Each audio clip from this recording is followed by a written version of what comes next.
अस्सलाम वालेकुम। आज हम ब्रूफिन के बारे में पढ़ेंगे, जो कि एक ओवर द काउंटर मेडिकेशन है। आप खुद भी किसी स्टोर से ले सकते हैं। आइबुप्रोफेन के अंदर जो मेडिसिन होती है इसे आइबुप्रोफेन कहते हैं। हम इसकी यूज़ के बारे में पढ़ेंगे कि कब हम इसको यूज़ कर सकते हैं, इसकी डोज़ के बारे में कि कितना डोज़ लेना चाहिए, मैकेनिज़्म ऑफ एक्शन कि किस तरह अपना असर शो करते हैं, इसके बारे में पढ़ेंगे। इसके साइड इफ़ेक्ट के बारे में पढ़ेंगे और कंट्रा इंडिकेशन कि कब इसे हम इस्तेमाल नहीं कर सकते, इसके बारे में पढ़ेंगे। आइबुप्रोफेन ये एक non steroid anti inflammatory drugs हैं। डिस्कवर हुई थी 1961 में। स्टेवर्ट एडमिसन ने डिस्कवर की थी। अवेलेबल होती हैं टेबलेट के फॉर्म में और सिरप के फॉर्म में। बच्चों में ज़्यादातर सिरप इस्तेमाल होता है और बड़ों में टेबलेट इस्तेमाल होते हैं। इसे हम कब यूज़ कर सकते हैं?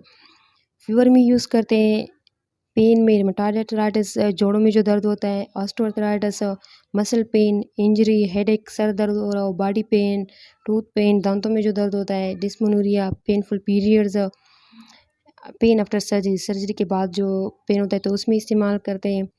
इसे कुछ पैरासिटामोल के साथ ही कम्बिनेशन में आती है, तो फ्लू के लिए भी हम इस्तेमाल करते हैं उसे। डोज का हम किस तरह कैलकुलेट करेंगे? चिल्ड्रन जिनकी उम्र 7 साल से कम हो तो उसे हम 20 मिलीग्राम पर केजी देते हैं। 14 ईयर के जो बच्चे होते हैं तो उसे 40 मिलीग्राम पर केजी देते हैं। और बड़े जो होते हैं तो उसमें हम 1200 मिलीग्राम से लेकर 1600 मिलीग्राम देते हैं। और ये टेबलेट की फॉर्म में जो आती है तो वो एक 200 मिलीग्राम में आती हैं और 400 मिलीग्राम की स्ट्रेंथ में आते हैं। इसे खाने के बाद इस्तेमाल करते हैं और दिन में 3 दफ़ा इस्तेमाल करते हैं। आइबुप्रोफेन टेबलेट होते हैं, इसका मैकेनिज्म ऑफ एक्शन किस तरह होता है? When we get infected or injury, जब हमें कोई इन्फेक्शन लग जाए या इंजरी हो जाए, इंक्रीज सिक्रीशन ऑफ प्रोस्टाग्लैंडिन, तो प्रोस्टाग्लैंडिन जो होती है उसकी सिक्रीशन इंक्रीज़ हो जाते हैं। और प्रोस्टाग्लैंडिन का काम क्या होता है कि ये फीवर और पेन को एनहांस करता है, तो इसकी वजह से हमें फीवर हो जाते हैं और पेन शुरू हो जाता है। अब आइबुप्रोफेन टेबलेट जो होते हैं इसका काम क्या होता है कि वो ब्लॉक करता है प्रोस्टाग्लैंडिन की सिंथेसिस को। After taking this medication it block synthesis of prostaglandin, वो प्रोस्टाग्लैंडिन की सिंथेसिस को ब्लॉक कर लेते हैं, जिसकी वजह से हम बेटर फील करते हैं। आइबुप्रोफेन जो होता है वो इनहिबिट करता है साइक्लोऑक्सीजनेज एंजाइम्स और रिड्यूस करते हैं प्रोस्टाग्लैंडिन सिंथेसिस को। इसकी साइड इफ़ेक्ट क्या है? जैसे ये मेडिसिन जो होता है जब हम ले लेते हैं तो इसे स्टमक से गुजरना होता है, तो इसे नौशिया वोमिटिंग होती है, गैस्ट्रिक डिस्कम्फर्ट होता है, डिजनेस, स्टमक पेन होता है, गैस्ट्रिक इरिटेशन, स्टमक जिलाइन होते हैं तो उसकी इरिटेशन होते हैं, कंस्टिपेशन काज होते हैं और काज हो सकते हैं, और डायरिया और स्किन रेशेज, एसिडिटी भी काज कर सकती है। कंट्रा इंडिकेशन कब हम इसे इस्तेमाल नहीं करेंगे?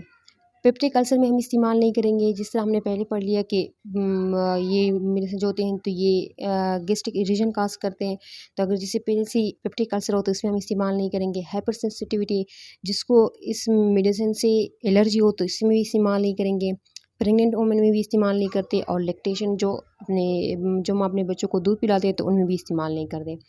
और वो बच्चे जिनका वेट 7 kg से कम होता है तो उसमें भी इस्तेमाल नहीं करते, क्योंकि ये मेडिसिन जो होते हैं उसकी डिटॉक्सिफिकेशन होती है लीवर में। और जिनके वेट 7 kg से कम होते हैं तो उसका लीवर इस काबिल नहीं होता कि वो इसको डिटॉक्सिफाई करे, तो इसे हम नहीं इस्तेमाल करते हैं। इसके अलावा जैसे लीवर का मसला हो या किडनी का मसला हो तो उसमें भी इस्तेमाल नहीं करते, क्योंकि ये मेडिसिन जो होता है इसे लीवर में डिटॉक्सिफिकेशन होती है और किडनी के ज़रिए से उसे गुजरना होता है, तो इस वजह से अगर उन्हें लीवर या किडनी का कोई मसला होता है तो उसमें हम इस्तेमाल नहीं करते।